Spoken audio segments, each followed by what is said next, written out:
बे समाव आसामनि गिबि मन्त्रि डक्टर हिमन्त बिश्व शर्माया हाखौ लानानै बाथ्रा बुंनायखौ नुनो मोन्दों। बिटिआर ओनसोलनि थागिबि रायजो राजाफोरनो बे समाव हानि फोरमान बिलाइ होनाय होयैखौ लानानै बाथ्रा बुंथिदों बिथां आसामनि गिबि मन्त्रि डक्टर हिमन्त बिश्व शर्मा बिथाङा। आसामनि गिबि मन्त्रि डक्टर हिमन्त बिश्व शर्मा बिथाङा बुंथिदों जे बे समाव हानि फोरमान बिलाइ होनायनि थाखाय बे समाव बिपिएफ राजखान्थि हानजायाबो थिरांथा खालामाखै एबा होगोन होननानै बाथ्रा बुङाखै आरो बेराफारसेजों इउपिपिएल राजखान्थि हानजायाबो बे समाव हानि फोरमान बिलाइ होआखै आरो होनायनि थाखाय रादाय होआखै। नाथाय बे समाव बिजेपि राजखान्थि हानजायाल' हानि फोरमान बिलाइ होनो थाखाय रादाय होदों होननानै बाथ्रा बुंथिदों आसामनि गिबि मन्त्रि डक्टर हिमन्त बिश्व शर्मा बिथाङा। आसामनि गिबि मन्त्रि डक्टर हिमन्त बिश्व शर्मानि बे बुंनाय बाथ्राखौ नोंथांमोननि गेजेराव गिबियावनो होग्रोनो थाखाय आखायाव लादों। बेनि उनाव नोंथांमोनजों सावरायगोन। আজি বিটিচিত সকলোৰে হাতত বা মানুহেতো সকলোৱে কৈ আছে যে মাটিৰ পট্টা কাৰো হাতত নাই। অকল বিজেপিয়ে কৈ আছে যে আমি মাটিৰ কাগজ দিম বুলি, বেলেগ দলেতো কোৱা নাই। বিপিএফেও কোৱা নাই যে মাটিৰ কাগজ দিম, ইউপিপিএলেও কোৱা নাই মাটিৰ কাগজ দিম। অকল মাটিৰ কাগজ দিম বুলি কোনে কৈ আছে? বিজেপিয়ে কৈ আছে। গতিকে বিজেপিৰ চৰকাৰ আহিলে আমি সকলোৰে লগত কথা বতৰা পাতি যিখিনি বিটিচি গঠনৰ আগত বিটিচিত আছে সকলোকে মাটিৰ পট্টা দিব নোৱাৰে। বিটিচিৰ নিয়ম আছে, কিন্তু 2003 চনৰ আগৰ যিখিনি মানুহ সেইখিনিক মাটিৰ অধিকাৰ দিম বুলি অকলটো বিজেপিয়ে কৈ আছে। बिथां आसामनि गिबि मन्त्रि डक्टर हिमन्त बिश्व शर्माया मोनसे खौरां मेलनि गेजेरजों एबा खौरांगिरिनि सिगाङाव बुंथिदों जे बे समाव बिजेपि राजखान्थि हानजायाल' बे समाव रादाय होदों रायजो राजाफोरनो बे समाव हानि फोरमान बिलाइ होनो थाखाय बे समाव खोथा होदों एबा होगोन होननानै बाथ्रा बुंदों। नाथाय बिपिएफ राजखान्थि हानजायाबो बे समाव हानि फोरमान बिलाइ होगोन होननानै बाथ्रा बुङाखै आरो गुबुन फारसेजों बे समाव इउपिपिएल राजखान्थि हानजायाबो बे समाव हानि फोरमान बिलाइ होनो थाखाय बाथ्रा बुङाखै होननानै बाथ्रा बुंथिदों बिथां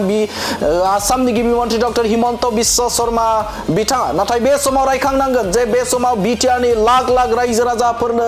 इउपिपिएल राजखान्थि हानजाया हानि फोरमान बिलाइ होबाय थानायखौ जों नुनो मोन्दों। गिबियावनो नोंथांमोना बिथांमोननि हानि फोरमान बिलाइ होनायखौ नोंथांमोननो दिन्थिग्रोनो थाखाय आखायाव लादों। बेनि उनाव सावरायगोन नोंथांमोनजों जे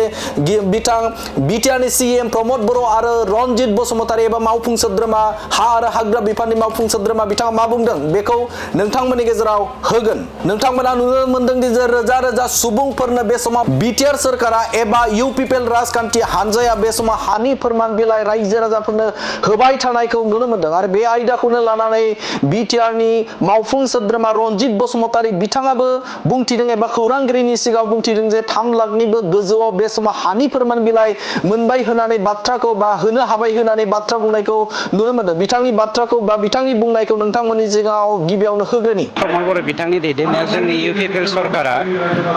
थांनाय 17 बोसोराव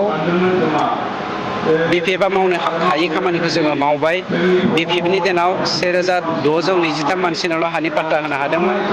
जोङो 4.5 बोसोराव माननाव गोदेरसिन प्रमद बर' बिथांनि दैदेननायाव इउपिपिएल सरकारा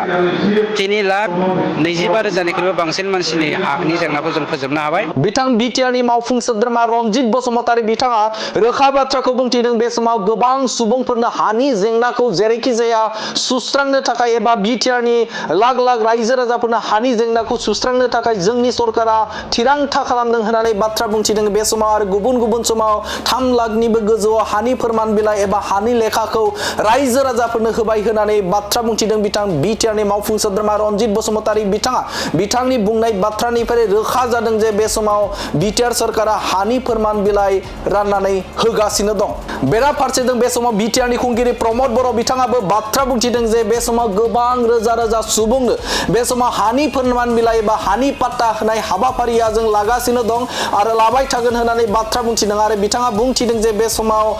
हानि जे जेंनाखौ जोङो इउपिपिएल एबा बिटिआरनाव खुंथाय गोहोआव फैनाय लोगो लोगोनो सुस्रांबाय होननानै बाथ्रा बुंथिदों बिटिआरनि खुंगिरि प्रमद बर' बिथाङा। बिथांनि बुंनाय बाथ्राखौ नोंथांमोननि गेजेराव गिबियावनो होग्रोनो थाखाय आखायाव लादों। 78 বছৰত পৰ্বতজোৰাৰ বিভিন্ন পৰিয়ালে 1 বিঘাও 1 কঠাও মাটি পাবলৈ সক্ষম হোৱা নাছিলে। আজি আমাৰ চৰকাৰৰ তৰফৰ পৰা আমি 1245টা পৰিয়ালক মাটিৰ পাট্টা দিবলৈ এই কাৰ্যসূচী আজি আয়োজন কৰা হৈছে চৰকাৰ আহিছে গৈছে স্বাধীনতাৰ ৭৮ বছৰত আজি এই মহান কামটো কৰিবলৈ পাই মই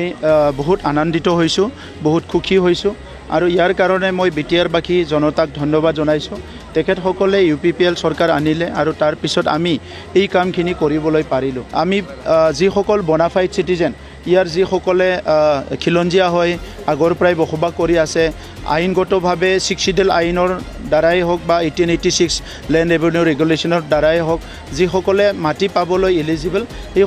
সকলোকে মাটিটো দি পেলাই শেষ কৰিব বিচাৰিছোঁ बिथां बिटिआरनि खुंगिरि प्रमद बर' बिथाङाबो बुंथिदों जे बे समाव हानि फोरमान बिलाइ होनाय हाबाफारि बे हाबाफारिया बे समाव सोलिबाय दं आरो सोलिबाय थागोनखौ बाथ्रा बुंथिदों बिथां बिटिआरनि खुंगिरि प्रमद बर' बिथाङा आरो गोबां सुबुंफोरनो बिटिआरनि रायजो राजाफोरनो बे समाव हानि फोरमान बिलाइखौ बे समाव होबाय थानाय हाबाफारिया सोलिदों आरो सोलिबाय थागोन आरो होखांबाय होनानै बाथ्रा बुंथिदों बिथां बिटिआरनि खुंगिरि प्रमद बर' बिथाङा आरो बे समावनो मोनसे रोखा जायो जे एबा बे समाव नोंथांमोननो बा नोंथांमोना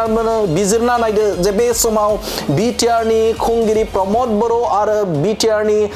हा आरो हाग्रा बिफाननि मावफुं सोद्रोमा रनजित बसुमतारी बिथांमोननि बुंनाय आरो रायजो राजाफोरा बे समाव हानि फोरमान बिलाइ मोननाय आरो बे मोननायखौ नोजोर होयोब्ला आसामनि गिबि मन्त्रि डक्टर हिमन्त बिश्व शर्मा बिथाङा जे बुंनाय बाथ्रा जे बिटिआरआव रावबो राजखान्थि दोलोआ हानि लेखा होनो थाखाय थियारि जायाखै एबा हानि लेखा होनो थाखाय बिथांमोना बाथ्रा बुङाखै रादाय होआखै रायजो राजाफोरना हानि मोनथाय मोनाखै बे बाथ्रा बुंनाया बेसेबां गनायजाथाव एबा UPPL आरो BPF राजखान्थि हानजाया हानि लेखा होनो थाखाय बिथांमोना सानाखै BJP राजखान्थि हानजायानो जे सरकाराव फैयोब्ला हानि फोरमान बिलाइ होगोन होननानै गिबिसिन सानग्रोदों बुंनाया बेसेबां गनायजाथाव नोंथांमोनाबो बे समाव साननो हागोन आरो नोंथांमोनाबो बिजिरना नायदो जे BJP राजखान्थि हानजानि गाहाय बिथां गिबि मन्त्रि डक्टर हिमन्त बिश्व शर्मा आरो बिटिआरनि खुंगिरि प्रमद बर' आरो मावफुं सोद्रोमा रनजित बसुमतारी बिथांमोननि बुंनाय आरो रायजो राजाफोरा बे समाव बिटिआरनि थागिबि रायजो राजाफोरा हानि लेखा जिहेतु मोननो थांबाय बा मोनबाय बिथांमोना बे आयदाखौनो लानानै नोंथांमोनाबो थार बाथ्राखौ सोर बुंदों नोंथांमोनाबो बिजिरना नायनायनि सम